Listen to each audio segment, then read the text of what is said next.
Cécile, bonsoir. Bonsoir, Claire. Tout d'abord, à quand remonte le premier G7 ?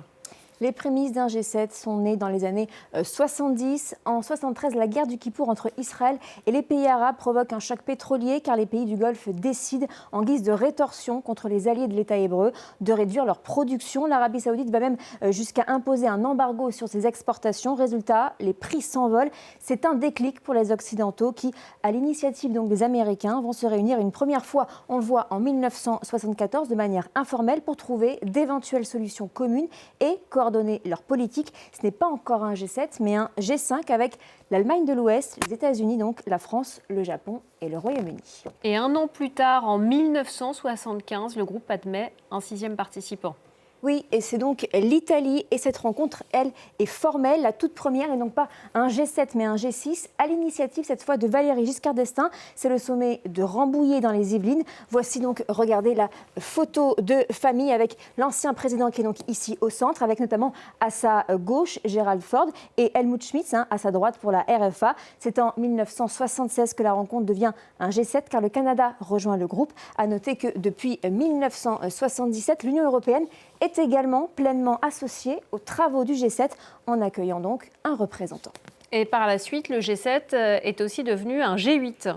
Oui, avec l'entrée dans le cercle de la Russie, après avoir participé à certains sommets dans les années 90, elle devient membre en 1997. Voici donc la photo avec Vladimir Poutine en 2003. Mais la situation bascule en 2014 après l'annexion de la Crimée. En effet, alors que le sommet est donc prévu cette année-là à Sotchi, en Russie, les autres membres du groupe décident d'annuler la rencontre et se réunissent finalement à Bruxelles, sans Moscou.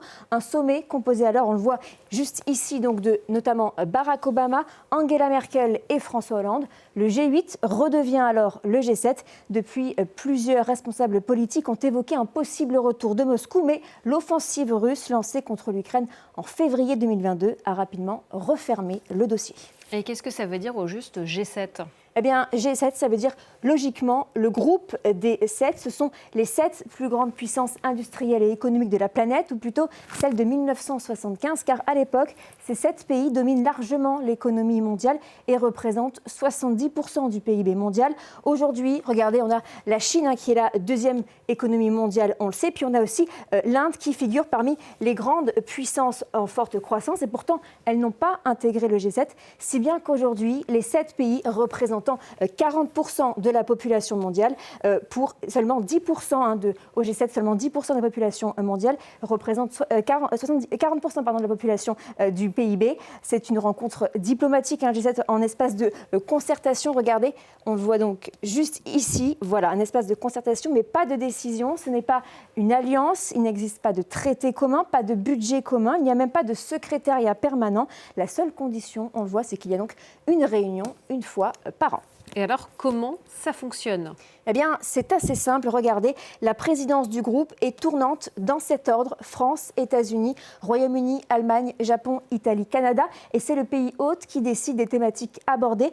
Donc cette année, c'est donc Emmanuel Macron qui a décidé. Et le moins que l'on puisse dire, c'est qu'il a pris son temps. D'habitude, lors du G7, il est question d'économie, de finances. Regardez également de paix et de sécurité, de terrorisme, de développement, de nouvelles technologies, d'éducation, de santé et d'environnement.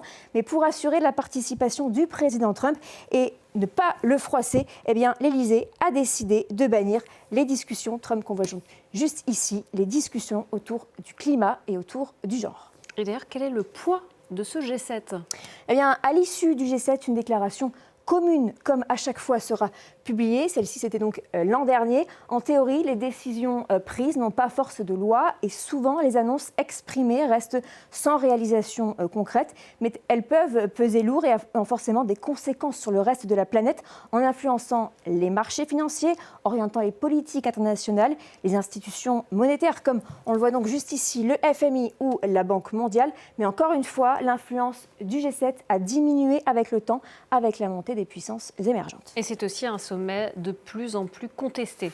Oui, d'abord parce que pour beaucoup, le G7 est une façon pour les plus riches d'imposer une politique et une vision au reste du monde. Ce sont donc les critiques.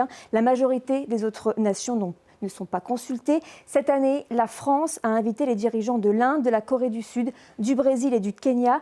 Depuis les années 90, les sommets sont de plus en plus souvent la cible de manifestants anti-mondialisation. C'était le cas donc à Milan en 2001, on le voit juste ici, où un manifestant a été abattu par un policier lors d'une émeute. Des contre-sommets du G7 sont régulièrement organisés. Un collectif international baptisé No G7, comme on peut le voir ici, s'est même organisé. Une manifestation autorisée a été aussi faite dimanche, la veille du sommet. Du coup, chaque G7 est maxi sécurisé. Cette année, regardez, il y a donc près de 16 000 hommes, dont plus de 7 000 policiers, plus de 6 000 gendarmes, également des militaires, des douaniers et également 1 000 pompiers.